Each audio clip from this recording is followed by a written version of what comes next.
Hello বন্ধুরা, তোমরা সবাই কেমন আছো? আবারও চলে আসলাম আর একটা একদম ইউনিক পিঠার রেসিপি নিয়ে। আশা করি আজকের পিঠাটা তোমাদের কাছে খুব ভালো লাগবে। আমরা সকলেই মটকা বিরিয়ানি, মটকা চিকেন খেয়েছি, কিন্তু কখনো কি পুর ভরা মটকা পিঠা খেয়েছো? যদি না খেয়ে থাকো তাহলে স্পেশালি তোমাদের জন্য আজকের এই পিঠার রেসিপিটা। আজকে আমি একদম নতুন পদ্ধতিতে ডিজাইনার মটকা পিঠা রেডি করে তোমাদেরকে দেখাবো। আশা করি তোমাদের খুব ভালো লাগবে। ঘরে থাকা সামান্য চালের গুঁড়ি দিয়ে তোমরা এই সুন্দর পিঠার ডিজাইনটা করে নিতে পারবে। তাহলে দেরি না করে পুরবরা মটকা পিঠাটা তোমরা একবার বাড়িতে ট্রাই করে দেখবে। দেখতে যেমন সুন্দর, খেতেও দারুণ স্বাদের হয়। তাহলে চলো আজকের এই পিঠার ডিজাইনটা শুরু করা যাক। প্রথমে নিয়ে নিলাম এক বাটি চালের গুঁড়ি আর দিয়ে দিলাম স্বাদ মতন লবণ।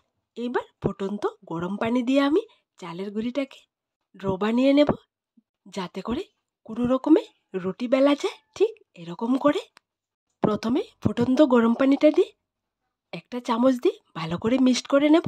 এরপর হাত দিয়ে ড্রোটাকে রেডি করে নেব।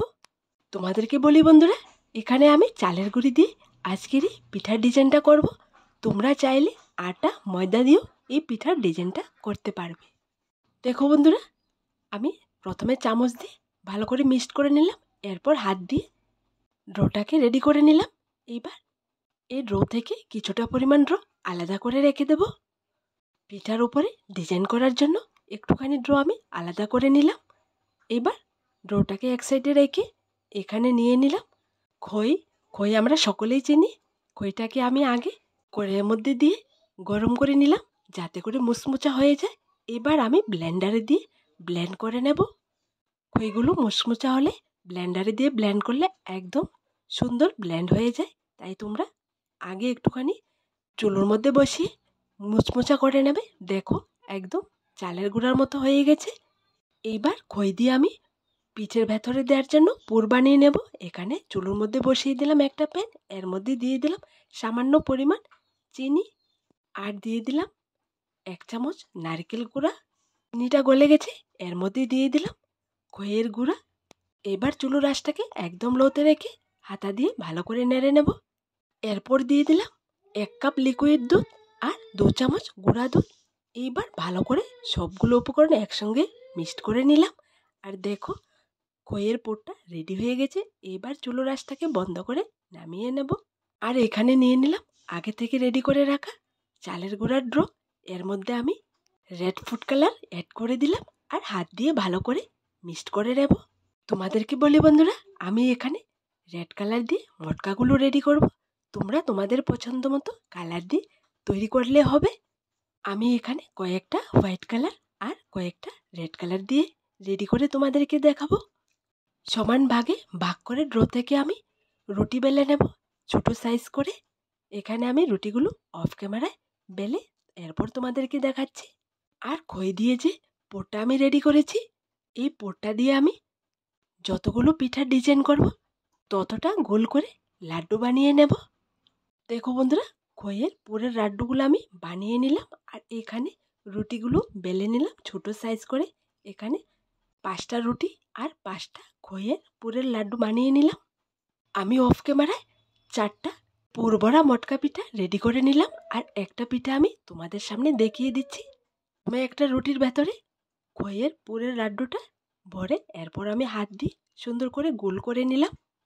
এরপর আমি হাত দিয়ে মটকার শেপে ডিজাইনটা করে নিলাম। একদম সহজ একটা ডিজাইন, তোমরা যে কেউ একবার দেখলে শিখে নিতে পারবে। এই পিঠাটা বানিয়ে তোমরা জামাইকেও দিতে পারো, জামাই আদুরি পিঠা হিসেবে। দেখো বন্ধুরা, পিঠার ডিজাইনটা করে নিলাম। এবার একটা চামচ দিয়ে আমি সাইডে একটা ডিজাইন করে নিচ্ছি। যেরকম মাটির মটকার মধ্যে সাইডে ডিজাইন থাকে ঠিক এরকম করে, আর আঙ্গুল দিয়ে মাঝখানটা একটু প্রেস করে দিলাম, যাতে করে মাঝখানেও একটা ডিজাইন করতে পারি। দেখো বন্ধুরা, 5টা মটকাই আমি রেডি করে নিলাম। এখানে আগে যে ড্রোটাকে আমি আলাদা করে রেখেছি, একটা ইয়েলো কালার আর একটাতে গ্রিন কালার করে নিলাম। 2টা কালারের ড্রো থেকে আমি সামান্য পরিমাণ ড্রো নিয়ে হাত দিয়ে লম্বা করে দড়ির মতো করে নিচ্ছি মটকার উপরে ডিজাইনটা করার জন্য। এরকম লম্বা করার পর দুইটা একসঙ্গে মিশিয়ে আমি হাত দিয়ে পেঁচিয়ে দড়ির মতো করে নিচ্ছি। দেখো, এরপর আঙ্গুল দিয়ে একটু প্রেস করে মুড়ে নিলে হবে। একই রকম করে আমি 5টা মটকার উপরে আমি ডিজাইনটা করে নিচ্ছি। কালারিং ড্র দিয়ে বানানো দড়িটা দিয়ে দেখো, দেখতে একদম দড়ির মতোই দেখা যাচ্ছে।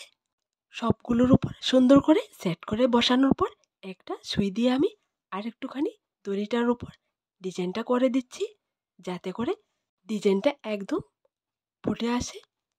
দেখো বন্ধুরা, একদম সহজে তোমরা করে নিতে পারবে তোমরা যদি মন দিয়ে আমার এই রেসিপিটা দেখো।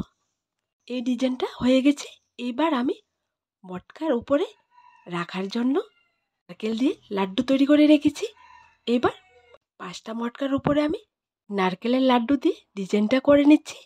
দেখো বন্ধুরা, মটকা পিঠাগুলো দেখতে খুবই সুন্দর লাগছে। এখন আর একটুখানি আমি ডিজাইন করে নেব। কালারিং ড্র থেকে ছোট ছোট বুটি বানিয়ে সেট করে লাগিয়ে দেব, যাতে করে মটকাটা দেখতে খুবই সুন্দর লাগে।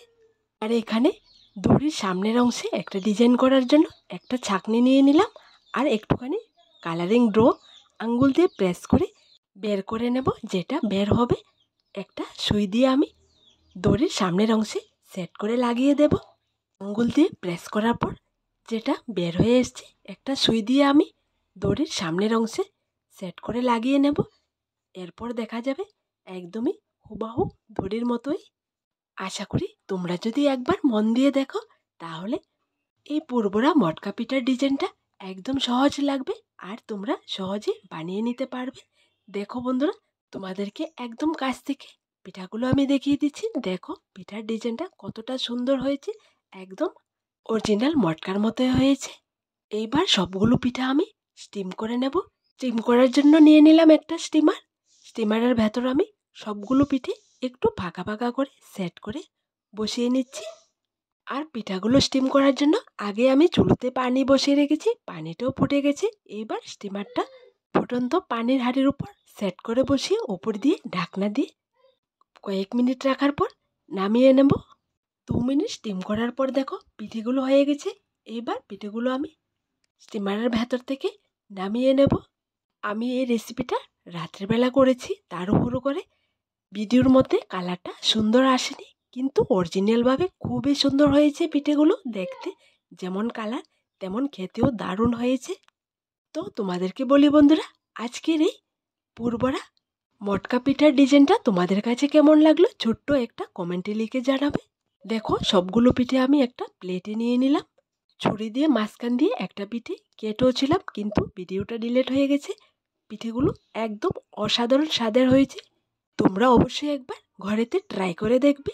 আর আমার দেওয়া সবগুলো রেসিপি যদি তোমাদের কাছে ভালো লেগে থাকে তাহলে অবশ্যই আমার এই চ্যানেলটাকে লাইক, শেয়ার এবং সাবস্ক্রাইব করে পাশে থাকা বেল বাটনটি ক্লিক করে রাখবে, যাতে করে আমার দেওয়া নতুন নতুন রেসিপিগুলো সবার প্রথমে তোমাদের কাছে পৌঁছায়। আজ এখানে আবার দেখা হবে নতুন একটা রেসিপির সাথে। সবাই ভালো থেকো, সুস্থ থেকো।